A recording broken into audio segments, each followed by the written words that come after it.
और सिर्फ 7 तो 8 बार प्रैशर होना 5 तो लैके 7-8 तक ਜਿਹੜਾ ਕੂਲਰ 'ਚ ਜਾਏ ਅੱਧਾ ਤੇਲ ਜਿਹੜਾ ਨਾ ਇੰਜਨ 'ਚ ਡਾਇਰੈਕਟ ਜਾਏ ਤੇ ਇੰਜਨ ਦੇ ਮੇਨ ਬਿਗਨ ਤੇ ਕ੍ਰੈਂਕ ਉੱਡ ਜਾਂਦੀ ਹੈ। ਅਸੀਂ ਸਾਜਨ ਦੁਆ ਕਰਨਾ ਤੇ ਸੁੱਖ ਨਾਲ ਨਸੀਬਾਂ ਦੇ ਤੇ ਰੱਖ ਪੈਰ ਤੇ ਚੱਲ ਸ਼ਹਿਰ ਚੱਲਣਾ ਸਮਾਨ ਨੇ ਹੈ ਮਿਸਤਰੀ ਨੇ ਵਿੱਚ ਨਹੀਂ ਜੇ ਚੱਲਣਾ। ਠੀਕ।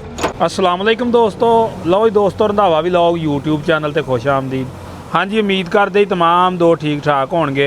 लो जी दोस्तों, असीं मौजूद है Nadeem brothers auto engineering and services Barki road Lahore. तो नदीम साहब साढ़े नाल मौजूद है, इन्हां नाल असीं गलबात करते हाँ। इन्हां कोल दो किस्म के ट्रैक्टर खड़े ने, एक 375 SC आ और इधर सादा 375 परकन मॉडल खड़ा वा और इनू स्पैशल आयल कूलर लग रहा वा और होर इधर ट्रैक्टर का काम वगैरह हो रहा वा। इन्हां दे बारे मालूमात लैने और कोई टैक्नीकल सवाल जवाब करते हैं और फिर दोस्तों नाल शेयर करते हैं। अस्सलाम वालेकुम नदीम साहब।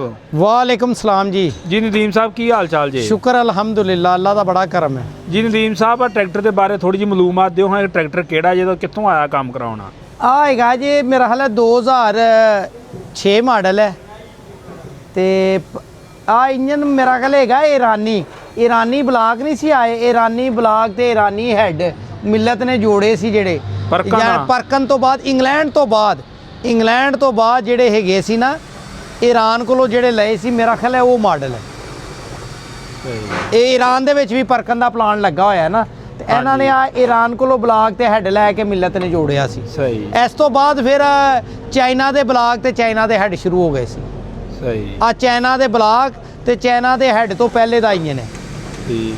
नदीम साहब की कित्थों आया वा ते की काम हो रहा होना अपने को? आ बड़े पुराने क्लाइंट है साढ़े आ, तकरीबन मेरा ख्याल है आ दस रहे ही कि आ तकरीबन साड़ी जिहड़ी पुरानी वर्कशॉप है ना ਉਹਦੇ ਵਿੱਚ 97-98 ਚ ਵੀ ਇਹਨਾਂ ਨੇ ਸਾਡੇ ਕੋਲ ਇੰਜਨ ਕਰਵਾਇਆ ਸੀ।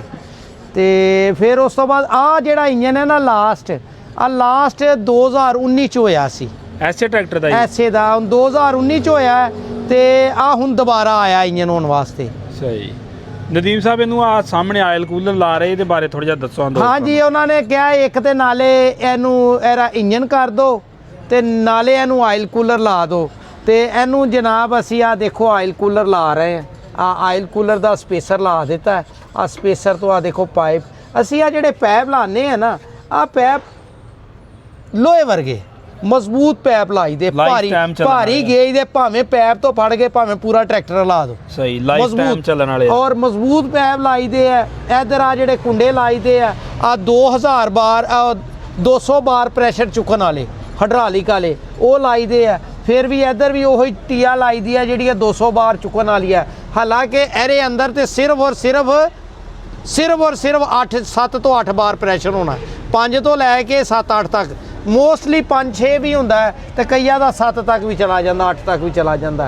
तो आ उस तो बाद आ कूलर है अपना बनया होया ते आ कूलर लोहे की बाडी होंदी है, उत्ते थल्ले लोहे दी ट्यूबा होंदा, पाइप होंदे आ, साइड ते भी इंगलारन मोटा ते मजबूत। आ देखो पक्का काम चलेगा, पक्का काम। और विच आ जिहड़ी कूलिंग वास्ते तांबे दे पाइप पाए हुंदे आ ताकि तांबे दे जिहड़े पाइप है ना इन्हां दी कूलिंग अच्छी हुंदी है। सही। नदीम साहब ये जेहड़ा मगर सौदा लगदा वा वो किहड़ी चीज़ दा बनया वा? आ जेहड़ा आ ओही है जेहड़ा लगा नहीं हुंदा 260 नूं। हाँ जी, ओही है, लेकिन इहदे विच जिहड़ी है ना असीं तब्दीली करने आ। आ तुसी लैके ਉਂਝ ਹੀ ਲਾਓਗੇ ਨਾ ਤੇ ਇਹਦੇ ਨਾਲ ਫਿਰ ਪ੍ਰੈਸ਼ਰ ਦੀ ਪ੍ਰੋਬਲਮ ਆਉਂਦੀ ਹੈ। ਅਸੀਂ ਇਹਦੇ ਵਿੱਚ ਨਾ ਇਹਦਾ ਜਿਹੜਾ ਸੇਫਟੀ ਵਾਲ ਹੈ ਨਾ ਉਹਨੂੰ ਸੈਟਿੰਗ ਕਰਨੇ ਆ। ਜਿਸ ਤਰ੍ਹਾਂ ਨੋਜ਼ਲ ਦਾ ਤੇ ਸੇਫਟੀ ਵਾਲ ਦਾ ਪ੍ਰੈਸ਼ਰ ਸੈੱਟ ਹੁੰਦਾ ਹੈ ਨਾ, ਇਹਦੇ ਵਿੱਚ ਵੀ ਇੱਕ ਵਾਲ ਹੁੰਦਾ ਇਧਰ ਆ ਨਟ ਇਸ ਸਾਈਡ ਤੇ ਹੈ। ਇਸ ਵਾਲ ਦੀ ਜਿਹੜੀ ਪ੍ਰੈਸ਼ਰ ਦੀ ਸੈਟਿੰਗ ਹੈ ਨਾ ਉਹ ਅਸੀਂ ਕਰਨੇ ਆ ਤਾਂ ਕਿ ਆ ਜਿਹੜਾ ਨਾ ਅੱਧਾ ਤੇਲ ਜਿਹੜਾ ਕੂਲਰ 'ਚ ਜਾਏ, ਅੱਧਾ ਤੇਲ ਜਿਹੜਾ ਨਾ ਇੰਜਨ 'ਚ ਡਾਇਰੈਕਟ ਜਾਏ। सही। ताकि कूलर च तेल जड़ा ना ज़्यादा तेज़ भी ना भजे तो ज़्यादा स्लो भी ना भजे, कूलर च भी तेल भजे तो इंजन च भी तेल भजे, दोनों पासे तेल यकसां जाए। सही। नदीम साहब ਇਹਦੇ ਵਿੱਚ ਕਿੰਨਾ ਮੁੜ ਕੇ ਆਇਲ ਇੰਜਨ ਦਾ ਵੱਧ ਜਾਂਦਾ ਹੈ? ਇਹਦੇ ਵਿੱਚ ਇੰਜਨ ਦਾ ਆਇਲ 2 ਲੀਟਰ ਵੱਧ ਜਾਂਦਾ। ਸਹੀ। ਤੇ ਇਹ ਇੰਜਨ ਦਾ ਪ੍ਰੈਸ਼ਰ ਤਾਂ ਨਹੀਂ ਡਾਊਨ ਹੁੰਦਾ? ਨਹੀਂ, ਪ੍ਰੈਸ਼ਰ ਨਹੀਂ ਡਾਊਨ ਹੁੰਦਾ। ਕਿਉਂ? ਅਸੀਂ ਆ ਜਿਹੜਾ ਸੇਫਟੀ ਵਾਲ ਹੈ ਨਾ ਉਹਨੂੰ ਇਸ ਤਰ੍ਹਾਂ ਸੈੱਟ ਕਰਕੇ ਲਾਈਦਾ ਕਿ ਉਹ ਜਿਹੜਾ ਹੈ ਨਾ ਉਹਦਾ ਪ੍ਰੈਸ਼ਰ ਜਿਹੜਾ ਨਾ ਜ਼ਿਆਦਾ ਤੋਂ ਜ਼ਿਆਦਾ हाफ बार या क्वार्टर बार 5-7 PSI तो ज़्यादा फ़र्क नहीं पएगा प्रेशर का। और दूसरे नंबर पर आयल कूलर असी लाई दा इस तरह है कि इंजन का आयल प्रैशर डिले ना होए। इंजन का आयल प्रैशर ਡਿਲੇ ਨਾ ਹੋਏ। ਆ ਨਹੀਂ ਹੈ ਕਿ ਹੁਣ ਐਡੇ ਲੰਬੇ ਪੈਪ ਲਾ ਦਿੱਤੇ ਆ, ਐਡਾ ਵੱਡਾ ਕੂਲਰ ਲਾ ਦਿੱਤਾ ਤੇ ਇੰਜਨ ਦਾ ਆਇਲ ਪ੍ਰੈਸ਼ਰ ਹੋਣ ਲੱਗੇ, ਤੇਲ ਡਿਲੇ ਹੋ ਜੇ।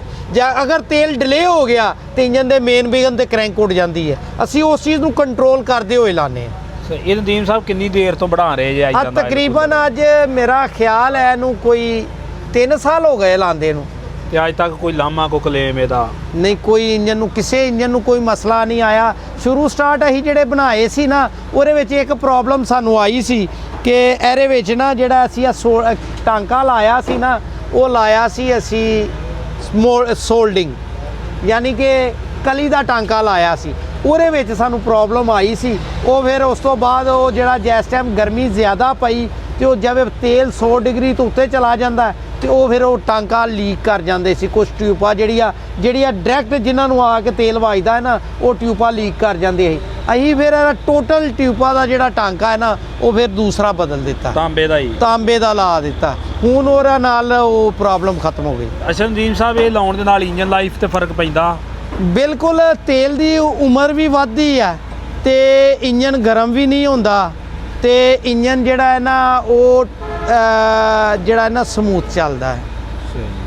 ਇਹ ਨਦੀਮ ਸਾਹਿਬ ਕੋ ਬੰਦਾ ਸ਼ਕੀਨ ਹੀ ਲੱਗਦਾ ਜਿਹੜਾ ਤੁਹਾਡੇ ਕੋਲ ਲੈ ਆਇਆ। ਹਾਂ, ਸਾਡੇ ਕੋਲ ਅਕਸਰ ਜਿਹੜੇ ਲੋਕ ਆਉਂਦੇ, ਕੁਛ ਤੇ ਸਾਡੇ ਕਲਾਇੰਟ ਪੁਰਾਣੇ ਆ। ਮੈਂ ਤੁਹਾਨੂੰ ਦੱਸਿਆ ਆ ਤਕਰੀਬਨ 97 ਤੋਂ ਸਾਡੇ ਕੋਲ ਕਲਾਇੰਟ ਹੈ। ਇਹਨਾਂ ਨੇ 97 ਚ ਵੀ ਇੰਜਨ ਕਰਾਇਆ ਸੀ। ਫਿਰ ਉਸ ਤੋਂ ਬਾਅਦ ਇਹੋ ਹੀ ਇੰਜਨ ਇਹਨਾਂ ਨੇ 2019 ਚ ਕਰਾਇਆ, ਤੂੰ 2026 ਚ ਆਏ। ਨਦੀਮ ਸਾਹਿਬ, ਇਹ ਇੰਜਨ ਬਿਲਕੁਲ ਡਾਊਨ ਹੋ ਗਿਆ ਕਿ ਸਾਥ ਹੈਗਾ ਹਲੇ? ਮੇਰੇ ਅੰਦਾਜ਼ੇ ਨਾਲ ਤੇ ਹਜੇ ਸਾਲ ਚੱਲ ਸਕਦਾ ਸੀ। ਸਹੀ, ਯਾਨੀ ਕਿ ਤੁਸੀਂ ਇਹਨੂੰ ਕਿਹਾ ਵੀ ਸਾਲ ਚਲਾ ਲਓ? ਨਹੀਂ, ਉਹ ਕਹਿੰਦੇ ਨਹੀਂ, ਹੁਣ ਕਰ ਦਿਓ। ਸਹੀ, ਇਹ ਕਹਿੰਦੇ ਹੁਣ ਆ ਗਏ ਆ, ਕਹਿੰਦੇ ਕਸੂਰੋਂ ਆ ਗਏ ਆ ਲੈ ਕੇ ਤੇ ਹੁਣ ਕਰ ਦੋ। ਸਹੀ ਨਦੀਮ ਸਾਹਿਬ, ਤੇ ਇਹਨਾਂ ਨੇ ਸ਼ੇਰ ਸ਼ੁਰੂ ਵੀ ਚੰਗੇ ਲਿਖੇ ਆ। ਬਸ ਜੀ, ਬੰਦੇ ਸ਼ੌਕੀਨ ਹੈਗੇ ਆ। ਸਾਜਨ ਦੁਆ ਕਰਨਾ ਤੇ ਸੁੱਖ ਨਾਲ ਨਸੀਬਾਂ ਦੇ, ਤੇ ਰੱਖ ਪੈਰ ਤੇ ਚੱਲ ਸ਼ਹਿਰ। ਇਹ ਤਾਂ ਲਾਹੌਰ ਹੀ ਆ ਗਿਆ ਪੈਰ ਰੱਖ ਕੇ। ਜੇ ਦੇਖੋ ਜੀ, ਕਸੂਰੋਂ ਲਾਹੌਰ ਆ ਗਿਆ। ਸਹੀ। ਅੱਛਾ ਨਦੀਮ ਸਾਹਿਬ, ਹੁਣ ਇੱਧਰ ਇੱਕ ਖੜਾ ਵਾ 375S। ਇਹ ਸਾਡੇ ਦੋਸਤਾਂ ਦੱਸੋ ਵੀ ਇਹਦੇ ਵਿੱਚ ਤੇ ਉਹਦੇ ਵਿੱਚ ਕੀ ਫਰਕ ਆਉਂਦਾ ਸੀ? 375S ਦੇ ਵਿੱਚ ਸਭ ਤੋਂ ਪਹਿਲੇ ਤੇ ਹਿੱਸੇ ਦਾ ਫਰਕ ਆ। ਦੇਖੋ, ਦੋਨੋਂ ਸਾਹਮਣੇ ਖੜੇ ਆ। ਦੇਖੋ ਇਹਦੇ ਵਿੱਚ ਆ ਥੜੀ ਕਿਹੜੀ ਹੈ? 85 ਵਰਗੀ। ਤੇ ਇਹਦੀ ਥੜੀ ਕਿਹੜੀ ਹੈ? ਇਹ 265 ਵਰਗੀ ਲੱਗਦਾ। ਤੇ ਇਹਦੇ ਵਿੱਚ ਇੱਥੇ ਟੈਂਕੀ ਕਿੱਥੇ ਹੈ? ਇੱਥੇ ਟੈਂਕੀ ਨਹੀਂ ਹੈਗੀ, ਇਹਦੀ ਟੈਂਕੀ ਇੱਥੇ ਹੈ। ਸਹੀ, ਆ ਫਰਕ ਹੈ। ਫਿਰ ਉਸ ਤੋਂ ਬਾਅਦ ਉਹਦਾ ਉੱਥੇ ਯੂਨਿਟ ਲੱਗਾ ਹੈ, ਛਿੱਕਾ ਲੱਗਾ ਹੈ। ਇਹਦੇ ਵਿੱਚ ਆ ਸਟੀਅਰਿੰਗ ਵਾਲਾ ਸਟੀਅਰਿੰਗ ਮੈਨੂਅਲ ਉੱਤੇ ਨਾ ਇਹਨਾਂ ਵੀ ਲਾਤਾ। ਉਹ ਇਹਦੇ ਉੱਤੇ ਇਹਨਾਂ ਨੇ ਫਿਰ ਯੂਨਿਟ ਲਾ ਦਿੱਤਾ ਨਾ। ਇਹਨਾਂ ਵੀ ਯੂਨਿਟ ਲਾ ਕੇ ਪੂਰਾ ਆਲਟਰੇਸ਼ਨ ਕਰ ਲਿੱਤੀ ਆ। ਤੇ ਜਿਹੜਾ ਹੈਗਾ ਸੀ ਨਾ ਟਰੈਕਟਰ, ਪਿਛਲੀ ਦਵਾ ਵੀਡੀਓ ਬਣਾਈ ਨਾ, ਉਰੋਂ ਆ ਜੈਕ ਖਰਾਬ ਕਰ ਦਿੰਦਾ ਸੀ, ਚੱਲਦਾ ਹੀ ਨਹੀਂ ਸੀ। ਤੇ ਬੜੇ ਮੇਰਾ 3 ਮਹੀਨੇ ਖੱਜਲ ਖਰਾਬ ਹੁੰਦੇ ਰਹੇ ਆ। ਫਿਰ ਪਿਛਲੀ ਦਫਾ ਫਿਰ ਸਲੀਮ ਸਾਹਿਬ ਕੋਲ ਆਏ ਆ ਤੇ ਫਿਰ ਸਲੀਮ ਸਾਹਿਬ ਨੇ ਸੈੱਟ ਕੀਤਾ। ਉਹ ਮਾਸ਼ਾਅੱਲਾ ਉਹ ਨਿਜ਼ਾਮ ਇਹਨਾਂ ਦਾ ਸੈੱਟ ਹੋ ਗਿਆ। ਹੁਣ ਆਏ ਆ, ਕਹਿੰਦੇ ਜੀ ਹੁਣ ਬ੍ਰੇਕਾਂ ਸੈੱਟ ਕਰ ਦਿਓ। ਹੁਣ ਬ੍ਰੇਕਾਂ ਖੋਲ ਦਿੱਤੀਆਂ ਸਾਰੀਆਂ ਦੀਆਂ। ਸਹੀ, ਬਸ ਗੱਲ ਪਤਾ ਕੀ ਹੈ, ਸਲੀਮ ਸਾਹਿਬ ਖੋਲਦੇ ਆ, ਜਿਹੜੀ ਚੀਜ਼ ਹੁੰਦੀ ਹੈ ਨਾ ਪੈਣ ਵਾਲੀ ਹੁੰਦੀ, ਉਹ ਪਾ ਦਿੰਦੇ ਆ। ਸਹੀ, ਤੇ ਗੱਡੀ ਚੱਲ ਜਾਂਦੀ ਹੈ। ਚੱਲਣਾ ਸਮਾਨ ਨੇ ਆ, ਮਿਸਤਰੀ ਨੇ ਵਿੱਚ ਨਹੀਂ ਜੇ ਚੱਲਣਾ। ਠੀਕ।